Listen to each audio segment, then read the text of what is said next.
sur les 15 jours ou la semaine où ils sont là, on essaie de faire évoluer leur niveau de natation. Donc il y a une partie où il y a apprentissage de la respiration et du souffle.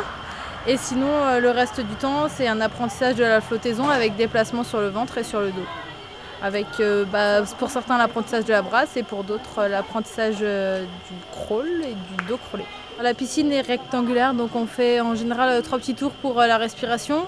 Ensuite on commence les déplacements avec les frites sur le ventre et sur le dos. Et ensuite on enlève les frites et on essaie de reproduire sans matériel ce qu'on a fait avant. Et après c'est vraiment un apprentissage en autonomie sans matériel pour que quand ils rentrent à la maison, ils soient autonomes le plus possible. Et en général, il y a un quart d'heure où il y a apprentissage du plongeon, des sauts et un petit moment détente pour finir. J'ai appris, déjà j'ai appris une chose énorme, c'est mettre la tête sous l'eau parce que ça je l'aurais jamais fait de ma vie. Elle m'a appris plusieurs façons de plonger parce que je savais sauter mais pas avec la frite. Et je paniquais dès que je ressortais. Elle m'a appris à faire la flèche correctement et vraiment là, j'ai pu vraiment apprendre quelque chose.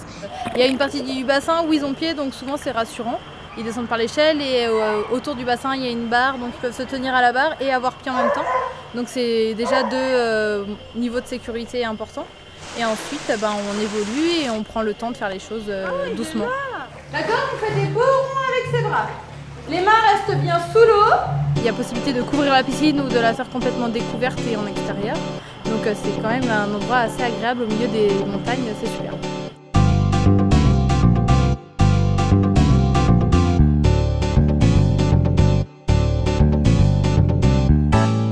C'est un groupe très hétérogène où il y a des non-nageurs qui n'ont jamais pris de cours, il y a ceux qui ont déjà failli se noyer plusieurs fois, il y a ceux qui ont déjà un bon niveau et dans ces cas-là, j'adapte, c'est un cours pour chacun et les exercices sont adaptés en fonction du niveau de chacun. Pour moi, l'objectif, c'est que chacun évolue et que son niveau évolue.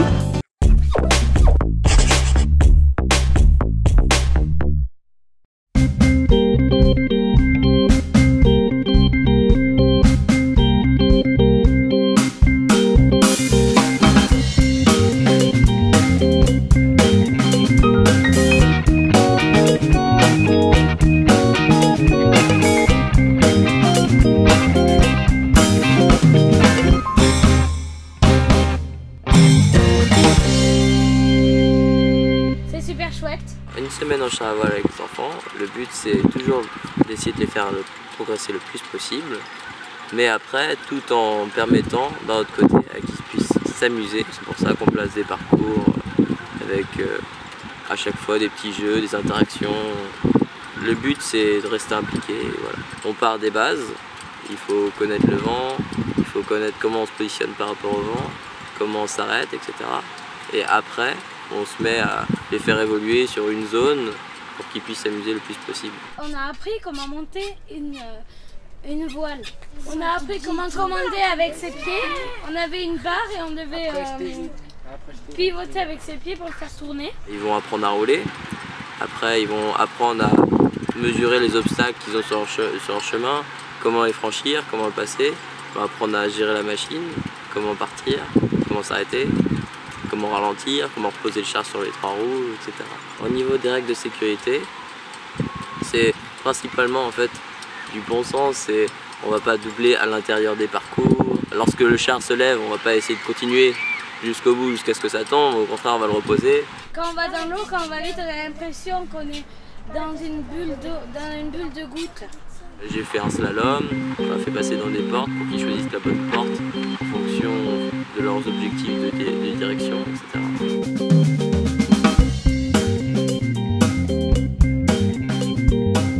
La seule chose à savoir, c'est que ça peut mouiller, le sable, c'est le sable humide et ça salit, etc. Donc plutôt des vêtements qui craignent rien. Les chaussures, on est obligé d'avoir des chaussures fermées. Et puis après, nous on fournit les casques. Après, ça peut être intéressant pour eux d'avoir des lunettes parce que ça évite les projections dans les yeux. Et aussi des gants parce que ça permet que ça tire moins au niveau des doigts.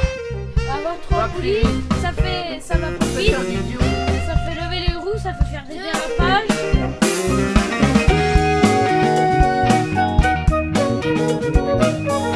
À la fin du stage, ils étaient presque à un niveau quasi autonomie. s'amuse dans un maximum de sécurité et qu'à la fin de la semaine, ils soient super contents d'avoir fait du char à voile.